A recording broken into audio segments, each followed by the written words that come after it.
The views and opinions expressed in this podcast by the host and or the guest do not necessarily reflect the views of the host and or Paranormal Buzz Radio and or its sponsors. Use of any material produced by Paranormal Buzz Radio without express written consent is prohibited. Paranormal Buzz Radio will not be held responsible for you holding your knees, crying, and rocking in a corner in a puddle of your own urine, or being beheaded by a group of children in the cornfield. In fact, if you come across a group of children in a cornfield, we promise to make fun of you as you run away screaming in terror. Listener discretion is advised.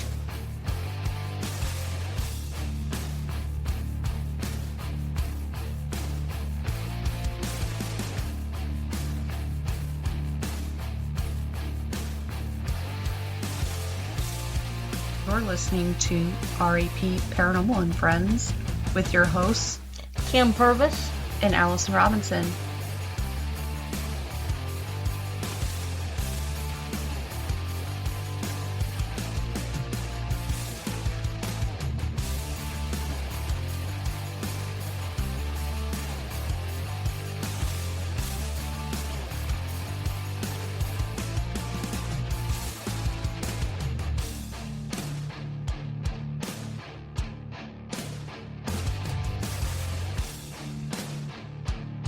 Make sure to check us out on our Facebook pages, REP Paranormal and Friends and REP Paranormal Busters, for up-to-date show information and events.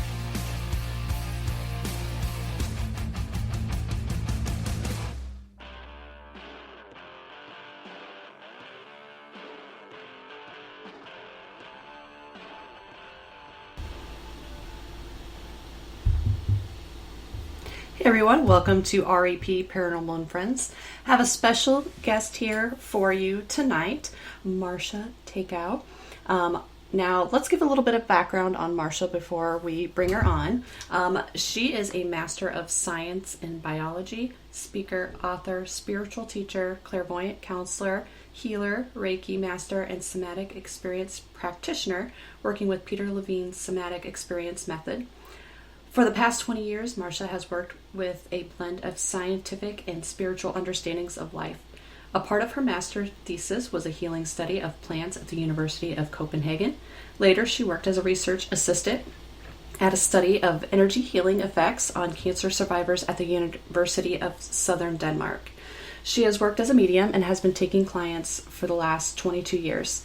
In recent years, she has worked as a teacher of healing and clairvoyance, as a writer, and has been giving talks to a broad audience. In her teachings, her talks, as well as in her books, she emphasizes the relationship between natural sciences and the spiritual world by applying new knowledge and scientific research in her dissemination of healing, human development, and spiritual practice. She has written some other books. I don't know how to say it, but in English it translates to When the Spirits Come Calling, and has participated in a number of articles as well as TV and radio broadcasts, including The Spirit's Return on Danish TV. So welcome, Marzcia. I'm so glad to finally have you on. Thank you very much. Thank you very much. Yeah, absolutely. Now, I know you talk about your clairvoyance and healing and things. When did you first realize that you had abilities? It was in my teens. Then I started to experience a lot of dreams that was about warnings about death, and I only a couple of them, but it was quite scary for me to experience something like that. So it was a week before a death. Then I was having these dreams, and again. Just around 9 months later, I had the same experience about dreaming about a horse that I really loved that was dead, and I was on a travel in Thailand, far away from Denmark, and I didn't dare to phone home because the last time it proved to be right. So when I was phoning home about 5 weeks later, again the horse was dead. So in that way, I had some quite, for me, scaring experiences quite early in my not early in my teens, but in my teens, and it didn't actually help me to embrace my skills. I would say rather the contrary, that I was quite afraid of them. But it opened up this wish to understand how it was possible for me to know that ahead of time, and where I could have the information from. And again, later on, I started to have contact with deceased animals that were coming to me, like pets that were coming to me. And then I took a Reiki healing course, and I started to have a lot of healing energy. And with that, there was also a lot of presence of spirit. And then the dead person started to arrive. Oh no! So yeah. In my late 20s, it was so much a problem for me, because I didn't have any training, and I was very afraid. I had always had that that belief that if I saw a dead person, I would, die of fear. And now I had a whole house full of them all the time. So it was like, am I really insane, or is it actually that there is a spirit world that's trying to communicate with me? So I had the two possibilities: the doctor or the teacher in psychic abilities. And my first choice was the teacher in psychic abilities. That was actually a very, very great turning point for me. And in that time, I was in the late 20s, and I started to get a training. And I think my life would have been so much easier if I had that training as a child. So at that time, had known much more about how I could control it, and how my sensory system works, and how I could, divide myself from other people and from spirit world and just be me. Because when I started to learn more about how my system actually worked, it was so clear to me that I had been so much caught up in other people's emotions, and I couldn't really find myself in that. So after that, I have been very much interested in how we can help young people and teens to, control or get in a good relationship to their sensitivity and their spirituality. You just spoke directly to me, because I had things like that happen when I very, very young. My mom said, starting at probably 2. Yeah.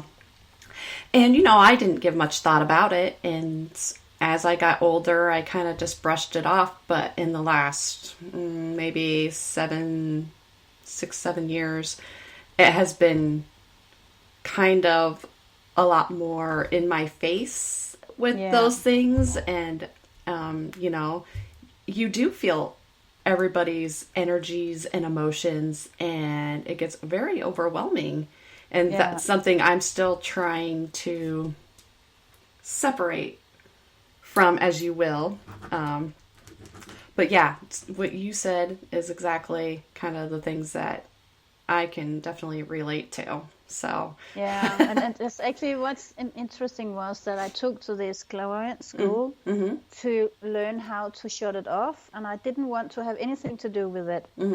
But when I learned how to control my sensory system, and that's also probably what would be good for you, is learning how to control it and how to use the spirit world to help you to balance your nervous system and be in contact with the spiritual world and help you to ground yourself. And that was actually some of the skills that, some of the exercises and the training I got. And after that, it's like, okay, I can be a normal person with just a little extraordinary sensory system, but I could sense myself, and that was a big, big turning point.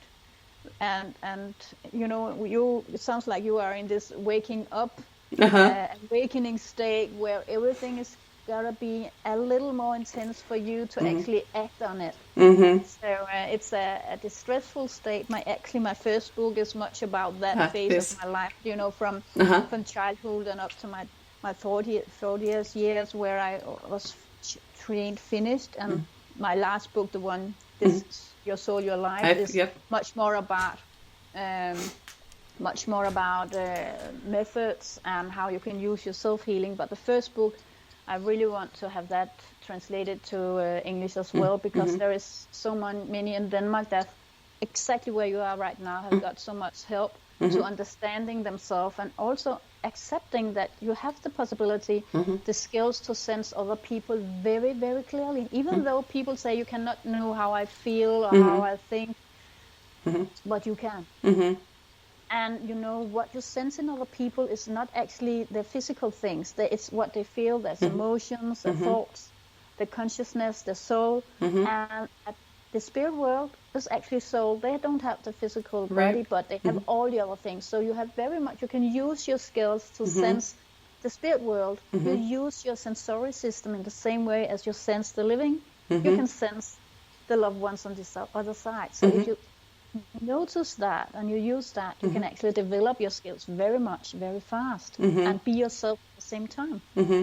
Yes, that's something, I definitely need to work on that. It's just, I'm a very high-strung person, and so for me to sit down and actually take the time to try to get into my inner self with those things, it's a hard struggle. Like, I've tried meditation and things like that, and I find it very hard for me to sit still to focus, because I'm like, okay, I'm sitting here doing this, but I should be doing this, this, and this, and this, and this. Yeah.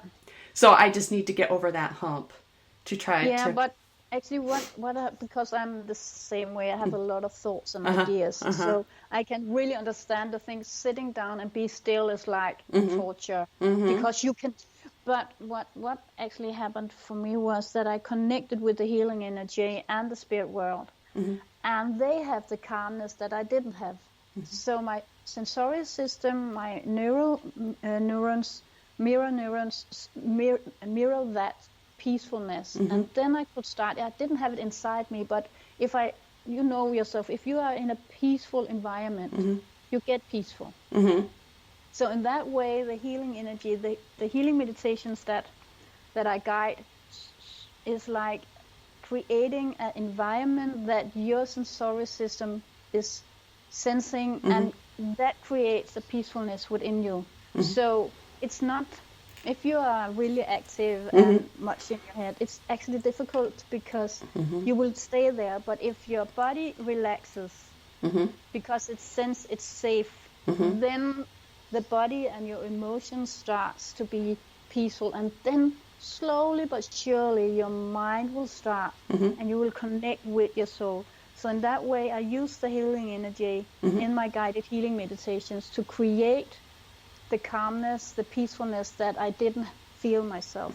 So normally meditation didn't work for me, but the healing meditations where the surrounding actually gives me that I needed help. So that's something that has since worked. So that's possible to listen to some of them on my website, and there are some free ones, because what's the problem is to get the training your sensory system and training you to be in this inner peaceful place with yourself, and also training the contact with the spirit world. So I have some free meditations on my website that actually guide that contact, and that helps you to be more calm and be in the contact. So you don't have to create the peacefulness yourself, it's given to you. And that's why I have them as free. The ones that are free are actually ones that I use doing my own development of trying to control my overactiveness. This, gotcha. Okay, I'm gonna definitely have to check those out for sure. They have worked for me and a lot of my students and clients. Sorry. That's okay, no worries. So now you're known in Denmark for helping people with like haunted houses on TV and in your own personal career. How did you get into that? Yeah, again, I think some of the things was that one of the things that you're most scared of is often also your biggest skill or possibility. So before I was really trained, I started to have a lot of dreams where I had dreams about haunted houses and how to be a channel of healing to help or fight the dark side or release something and create life.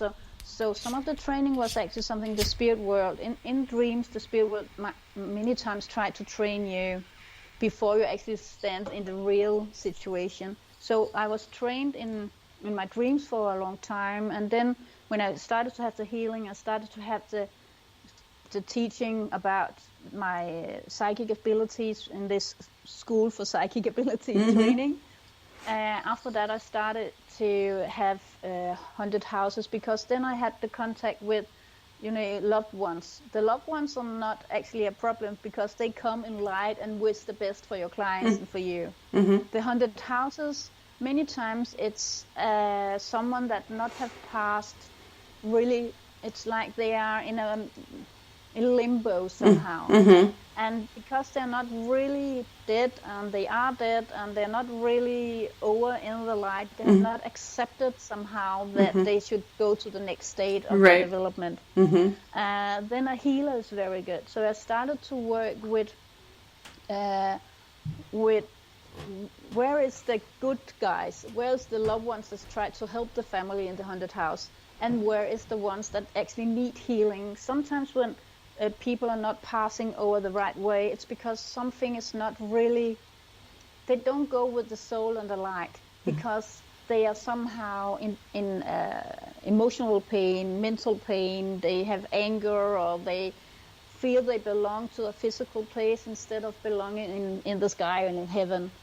So they when they die, they go home, and their home is probably the home they have been in for many, many years, or built, or the wife was there, or there is some sorrow that they are so much in trauma that they didn't notice that, the loved ones died, or they were broken in love, or something like that. So there is a lot of disturbance, and if you heal them, they start to see their own soul and sense the light. And then the loved ones on the other side, the one that belongs to the dead one, can help them over. So I use the contact between the loved ones on the other side and the one that's, hanging in a limbo.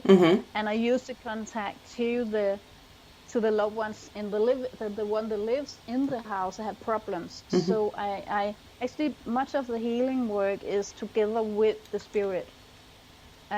So I started up with that after I was trained, and after I had, a feeling of very great contact to my mediumship and the loved ones and the healing energy.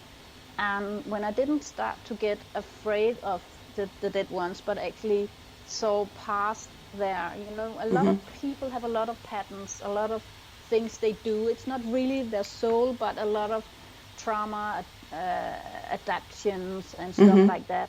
And when I work with haunted houses, I find out what's the trauma, what's the story about the one that's not passing over the right way. And then we start that healing job together with the spirit that belongs to that. And then it's, it works. Yeah.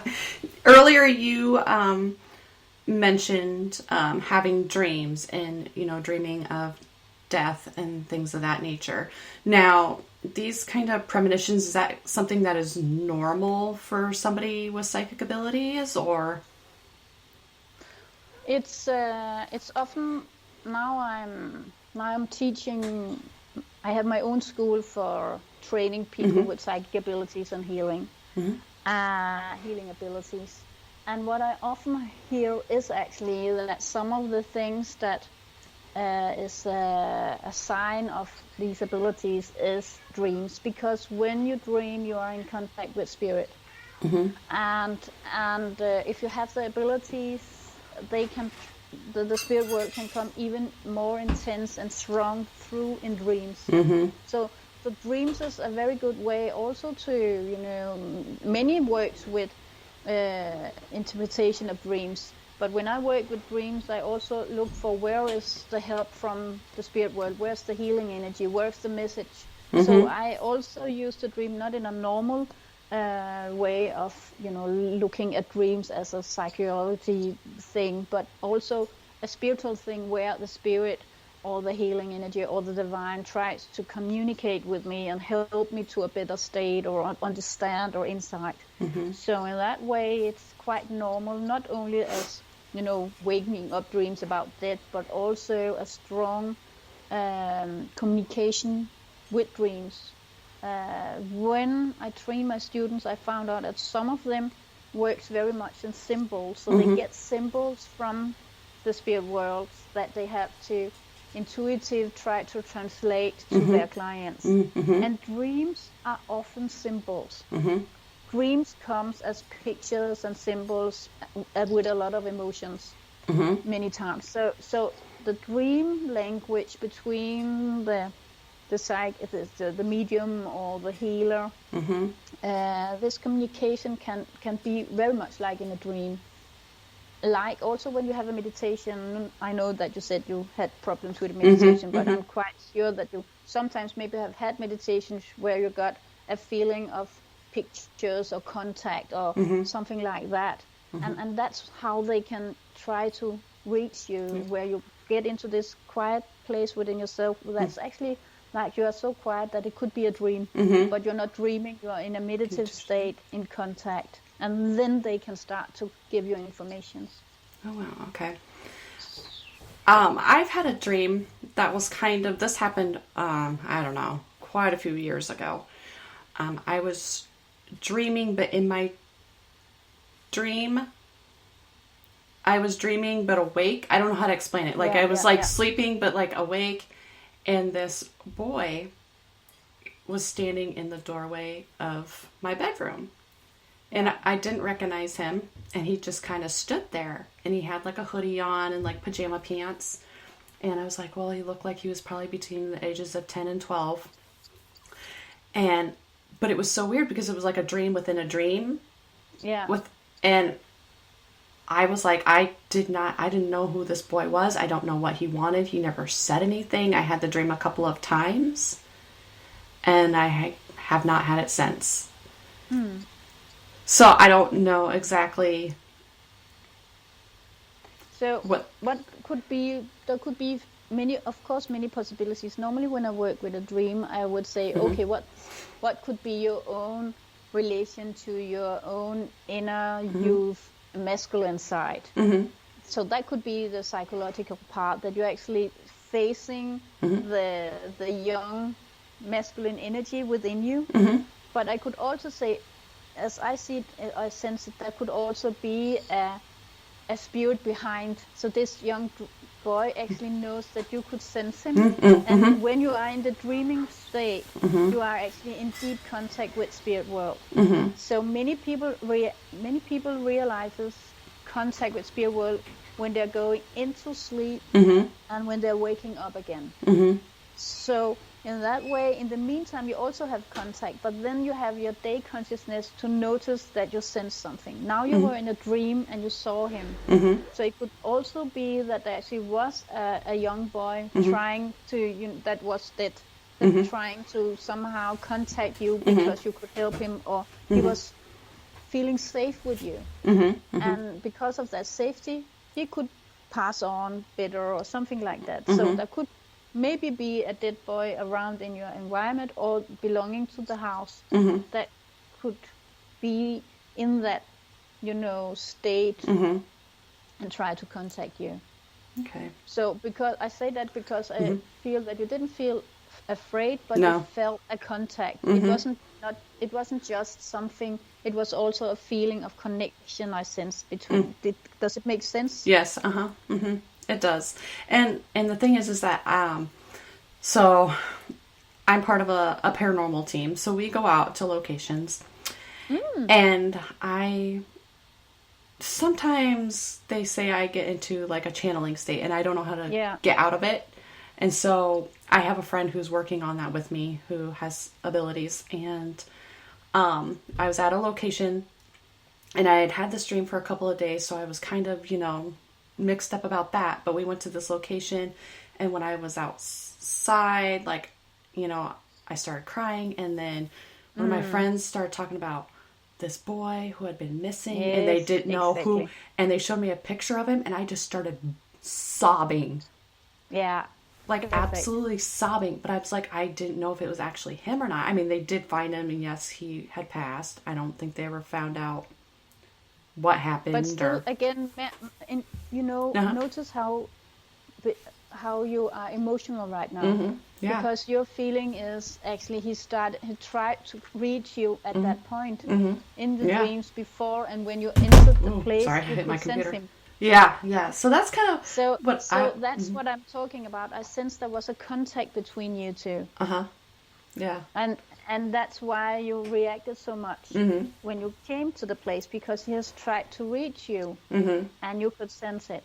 So normally, again, I work as a healing thing. So does he need help to pass on? Then I would ask for the healing, that someone could come and help him. Normally when we pass over, there will be a tunnel of light. There will be like the dimensions are crossing each other. The physical dimension and the spiritual dimension is like in one in that time when people pass. And there will be spirit that helps you. Like the living one are saying goodbye and thank you for your time, I love you, and the other one say, oh, welcome back, I love you, oh, it's so nice to meet you again. So that way, but it sounds like this boy had some unfinished business somehow. And and he tried to reach you.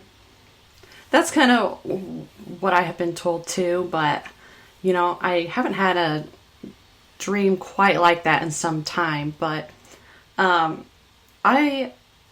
never had anything that I don't think has ever been scary in my dreams. But have you ever experienced something that was kind of scary to you from the spirit world? Like, have you ever, or is it more positive?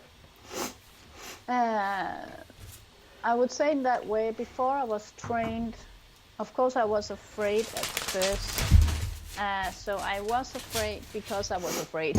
But there is only a few places where I have been really feeling a negative energy where I didn't feel protected. And then that was before I had the training to connect with the light and my spirit team that could protect me. And that was actually an experience in my start of my journey. I think I was 21 at that time, and I was in Sumatra, and that experience was that I was having a dream about being.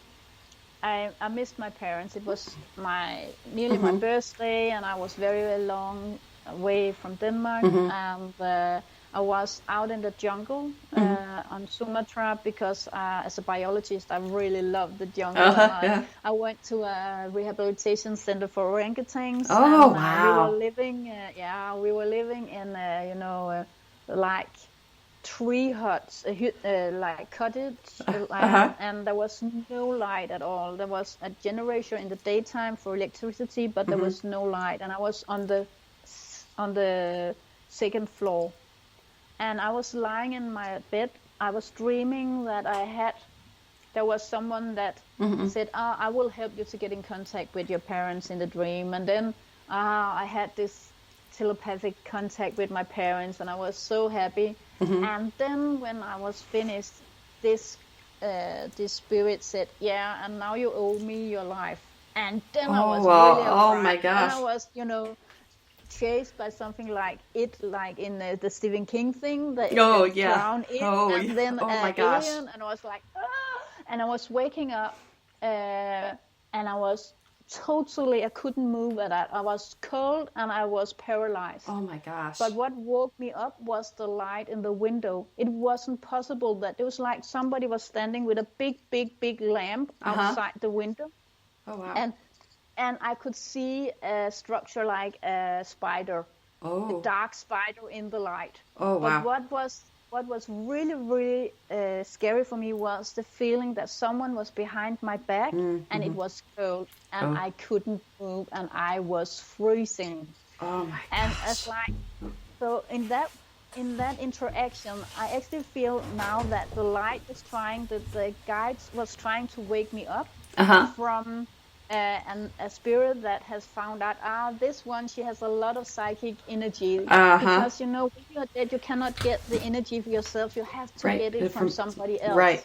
Yep. So, of course, I wouldn't die about that, but I was really scared, and I was really paralyzed, because I was waking up in this, interactions between, someone that tries to drain my energy, and someone saying, wake up, Marzcia, it's, you have to wake up now. And it's like, okay, so slowly I got my movements back in my body, and I went outside on the veranda and started to write a letter home to someone that I thought maybe could help me, because at that time I wasn't, I had dreams about death. When I was 18 and 19, and I was 21, and I had this, and I was like, oh my God, I will never have any contact to anything and all. But after that, I actually, it was when you don't know you have the skills, you're also vulnerable. People, the spirit world, they're trying to protect you, but if you're not have your own borders all right, then like normal people, spirit is not different from normal people. So if you have problem with living people and your borders, you will also probably have problems with spirit and borders. So I had to work very much about my borders and my yes and my no's, what, and be stronger than, and be feeling secure as a keystone in my being. And from that point on, and with the training and the contact with the spirit world, I haven't really had big problems at all. But again, that's also why I really think it's important that we train our kids and young ones. Because if you have, as you say, you have had spiritual experiences when you were 2 and 3 years old, and normally it will open up again. It will, go a little down when you are around 5, 6, 7, and go into school. Your logical brain starts to develop, and you get a lot of other information, and then will often come very much when you're a teen again, because somehow your capacity opens up again, and then there will be other periods of your life when it opens up. So you have said for the last 7, 6 years old, probably there have been some occasions or experience for you at that time that open up for your sensory system and your contact with the spirit world again. And that's how we develop or expand ourselves. So normally it's children has been in contact with the spiritual world for so short time ago. They're not really used to be physical yet. So they have a normal contact. And then we start to be a little more aware of the physical and the mental thing. And then, our focus is there. And then when you get seen and you open up your capacity to feel, you open your heart, the big loves and everything's like, and this goes with the heart and the love. So, so in that way, actually, I don't feel afraid, and I haven't felt anything that was scary. That I have felt a lot of things also in my haunted houses, but I always felt that as a medium, it's not my assignment to heal the spirit that has passed. It's the spirit world, because the spirit is spirit. So I have to, I'm just a channel. So in that way, I'm not into all that. I just create the space where they can meet and heal, and something good can happen. So going back, I'm going to go back to your meditations. You had talked about you have some free ones on your website. Now, one of them is with guardian angels and grounding. How do you use your guardian angels in your everyday life? And how are you able to get in contact with them, essentially? Yeah. So one of the reasons that I have made that healing meditation as a free one is that some of the first things that I sense that the spirit will try to teach me, or how they try to support me. So you actually get all my I'm as every country child, you have to go into, you know, the big city to get your education. So when I'm grown up on the countryside, you know, with horses and sheep and, you know, everything like that. Not a big farm, but just a little nice farm. And then I started to study, and I went into Copenhagen, which is the capital of Denmark, where the university was. And I moved into, and now at this time I'm 21, so I hadn't had the experience with the Sumatra yet, so I'm probably 20 at that time. I moved into a building that has been a hospital for many, many years. And when it was not a hospital anymore, it was a home for elderly women, single elderly women, women like when widows or not married ones. And so women talks a lot and they die. And if they love the place, they are hanging on. So I had this little room with, you know, no hot water and everything like that. It was really... bare minimum. Yeah, you know, it's cheap.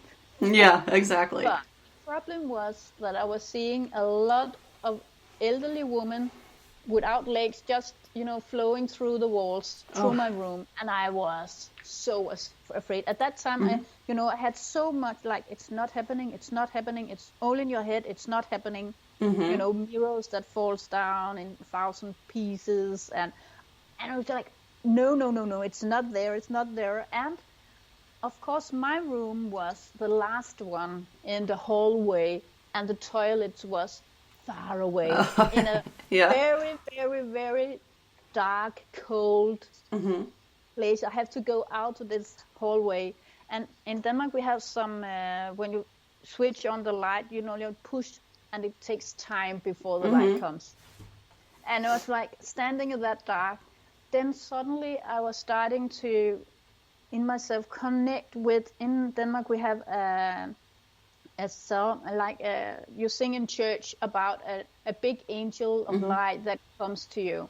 So I started to, in my mind, started to have this big angel of light comes to me and places itself behind me and start to, you know, light up the path for me. And without knowing it, I started my contact with the guardian angel that way, that it was helping me to feel secure, and it started to create a safe place for me and started to help to follow the light in my path instead of being afraid of the dark. So when you relax, you have the possibility to make much better choices for yourself, and you can sense yourself much easier. So the guardian angel healing meditation is actually a development from my first feeling of being secure, connected with the guardian angel as of one that was trying to help me to be myself. And it's placed so I could feel it behind me, and I could lean into it, and I could place my feet on the ground and be secure. So it was actually creating a secure ground for me to stay in. And I have used that. I used it for the whole of my life, also today. And I also teach it for kids and for my students, because it's like we should go up to the angels. Our soul is actually really happy to be born in a physical body, because normally our soul has not a physical body. So it's like one in lottery. It's like, yes, I'm human. I have a body this time. Way. And then the problem starts. Because when you enter the body and everything else try to, you know, oh, it's not safe, it's dangerous, oh, I won't be here, it's like so hard. But when you're connected with your guardian angel, it helps you to create this safe environment. You can start, you know, you have this help to be grounded, the help to support you, feel loved. And when you start to receive the healing from your guardian angel, you also have the help to, you know, digest, you know, physical and mental things that's there. So, you know, get the support that helps you to be yourself even more. So that's actually I think it's called grounding with your guardian angels, or flesh grounding, like really fast grounding with your guardian angel. So in that way, that healing meditation helps you to connect with your guardian angel, so you can use it in your everyday life when you feel the need just to balance yourself. It's like regulating. It's a self-regulating of your nervous system to get back in place. Without, it's like when you're trained, it's like connecting to the pillar of light, the divine guardian angel, back on track. And it's like it's taking under 1/2 minute, and then you're there. Wow. So it's just to remember, oh yeah, I'm supported. Oh yeah, I'm me. Oh yeah, that was really overwhelming, but now I'm back. So it's that way. I use that it's like a buffer zone between me and what could be overwhelming. So when I'm in a grocery store and there is a lot of people and a lot of choices, pillar of light, guardian angel. Okay, I do not have to mirror the others, their nervous system that are chaos and stressed. I can just mirror the nervous system of my guardian angel that's peaceful, and then I will be it. So in that way, I use the guardian angel to help me to mirror that, to mirror myself and regulate my nervous system in a good place. I'll have to check that one out too, because with guardian angels or spirit guides or things like that, people say to try to connect to them, but I just don't feel like I have been able to do that yet. So would something like that help me? Like that meditation? It would. What you talk, and now I'm not, but what you have been telling me about this boy, you felt the pain or the sorrow you felt when you start to cry, when you entered that place and there was that boy, was actually his feelings. So that tells me that you actually are a clear feeling person. You feel emotions. So normally when you try to see, you will contact a spirit. You want to see it because you think that your clairvoyant thing must be the right thing. But if you are clear emotionally, then it would be the feeling of a presence of a being. So start to try to sense the presence, the change in environment. Then you will actually sense that there is a spirit there. And your system will automatically react. Is it someone that you trust that helps you, or is it someone that you should say, go away? Because when you normally work, you said you were investigating haunted houses and stuff like that. Then there will be some good ones and some bad ones. Oh yeah, there is for sure. Like, go away. Keep out of my space. Like like a human that you don't really love to have in a close range of you. You said no, back off. You have to do that with the ones that are not, behaving.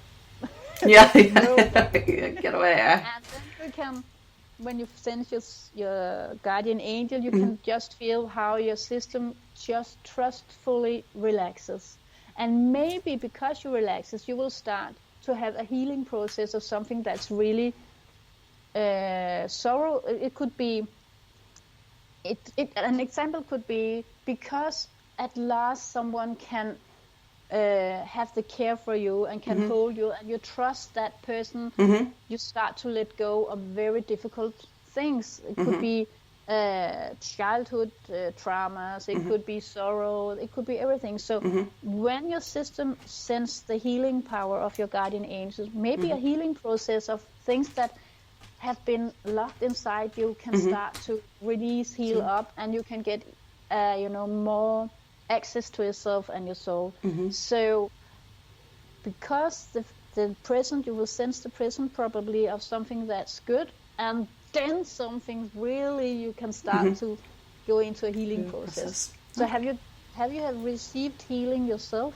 I have not yet. Okay, because then you would probably know the feeling of this caring environment that's allow your system to release things, and you will probably sense the same movement with your guardian angel, because it loves you so much. And when you're together with someone you trust that loves you very much, you can be vulnerable and you can release, and you are, you're cared for and you are supported, and so in that feeling, a big healing process will start. Okay. All So right. you will probably sense the presence of a loving spirit, if it's a dead one, or if it's an angel, if it's, that will probably be what you will.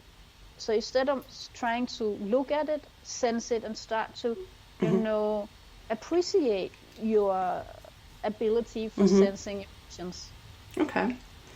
I'm gonna have to kind of find my way, I guess, and see. Maybe, one of these days that'll happen for me. But you do have a new book out, Your Soul, Your Life. Can you just give us kind of like a little bit of background on what readers can expect from this book? Yes. It's I've been working. Actually, it was released in Danish when I had my 20th not anniversary, but when I've been working for 20 years. And it was released on my 50th birthday. Okay. So it was a very big day for me. Yeah. Both a book that celebrates my 20th years of work and then also my 50th birthday. So it's actually 3 years old, because now it's in English. Yes, so yes. It's news for us. Yep. And what it's about is actually also the experiences that I've had with clients, with students, and with myself for the last 20 years, and about how to come in contact with your soul and strengthen that part of yourself. So it's about self-healing, but it's also about understanding, as we say here, your sensory system. How does it work?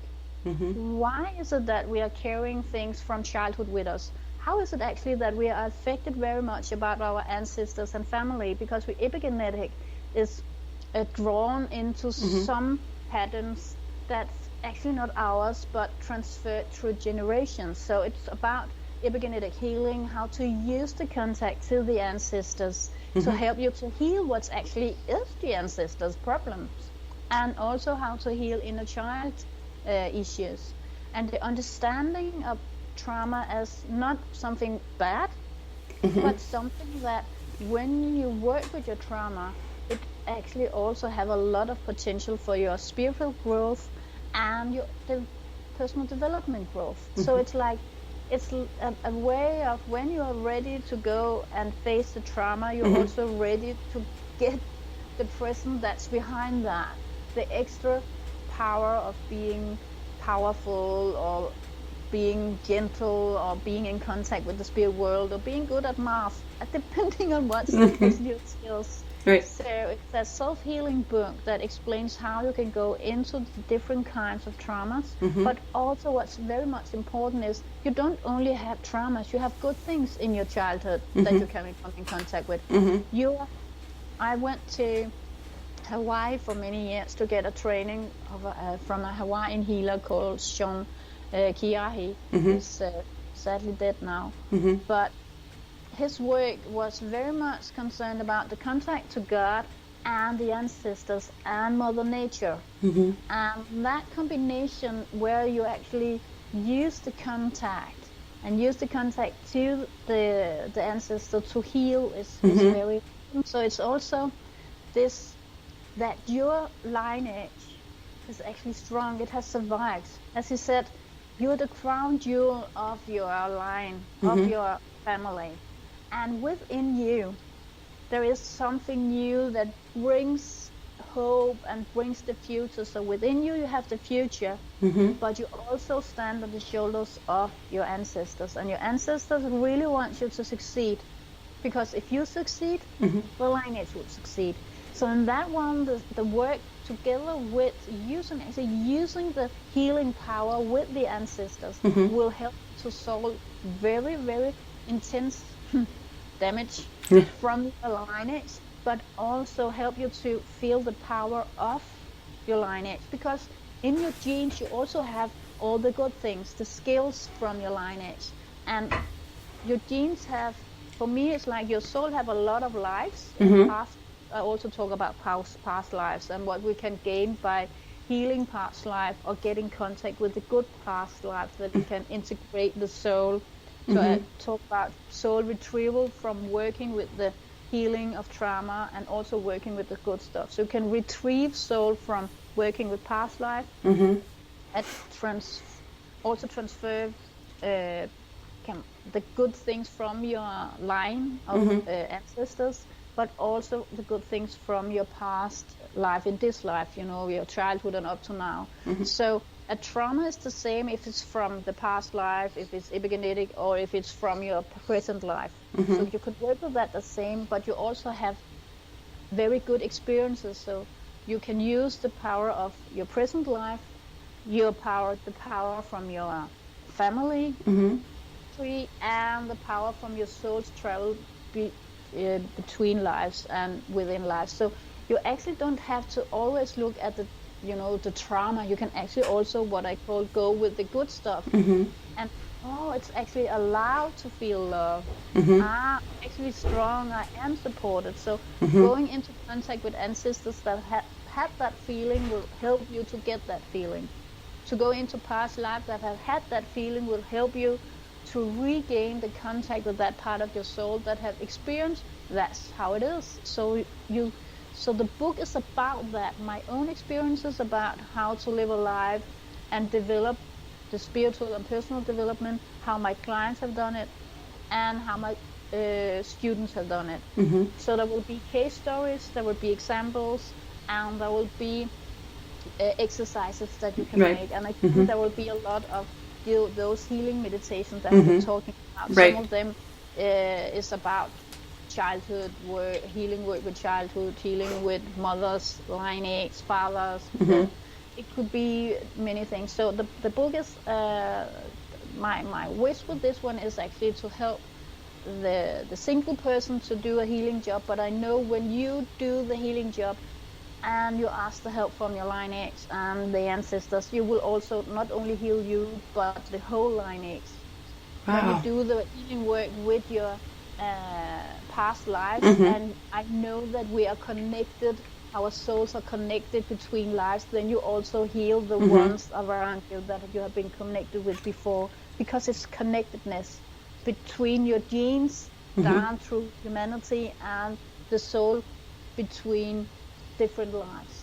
So you do a really big healing job by taking care of yourself. Again, it's a way of seeing it in Hawaii, where you actually, when you do the Ho'oponopono and solve what's yours and ask for healing, forgiveness and love, then it will solve things in other people as well and in the universe. And I feel this book has the possibility to help to, lighten the heaviness of humanity and create new possibilities for us to live in accordance to our soul, so the soul actually touch ground and start to live out in the physical life much more, because you start to follow your soul.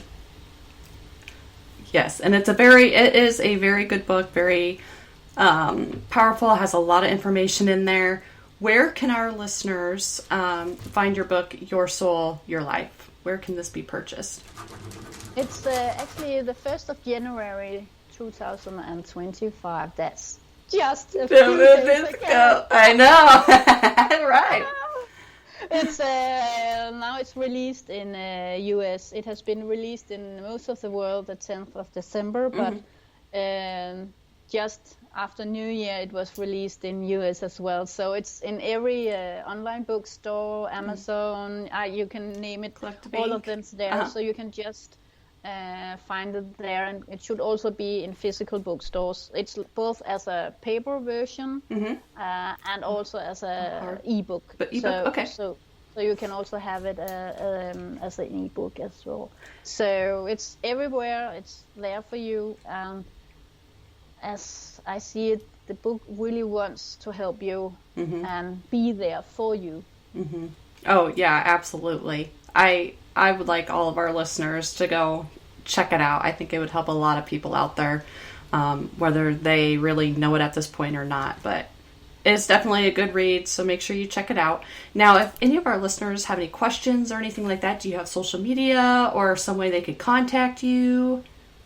Yeah, they can. I'm on Facebook and Instagram, so that would be possible. You just have to, Marzcia Techau. If they just, find my name, and then I will be there. It could also be my homepage, marzcia.com, and then they can write me an email. There is contact information there, so they are welcome to try to contact me. Okay, perfect. So, yeah. And so that's a possibility. And I also on Facebook I have something called Spiritual Mastery with Marzcia, and there I try to every Saturday have something that could help you with a spiritual practice. That could be a meditation, that could be some video, it could be different things. It could also be a podcast made that could have some information about how to, practice, get in contact with a spiritual practice somehow. So and that could be a possibility. It's in English, everything. So it's an English page on Facebook. Perfect. All right.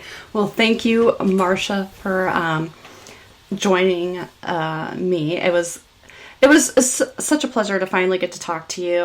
You have so much information, and I'm going to have to take some of that and try it in my own life. Once again, listeners, please check out her book on, Amazon, Collective Ink, anywhere you can buy a book. It's called Your Soul, Your Life. Check it out. And thank you, Marzcia, for being on, and thank you for everybody that listens. We appreciate each and every one of you. Until next time. Yeah, thank you. Listeners out there. So thank you for you, Alison, as well. My pleasure.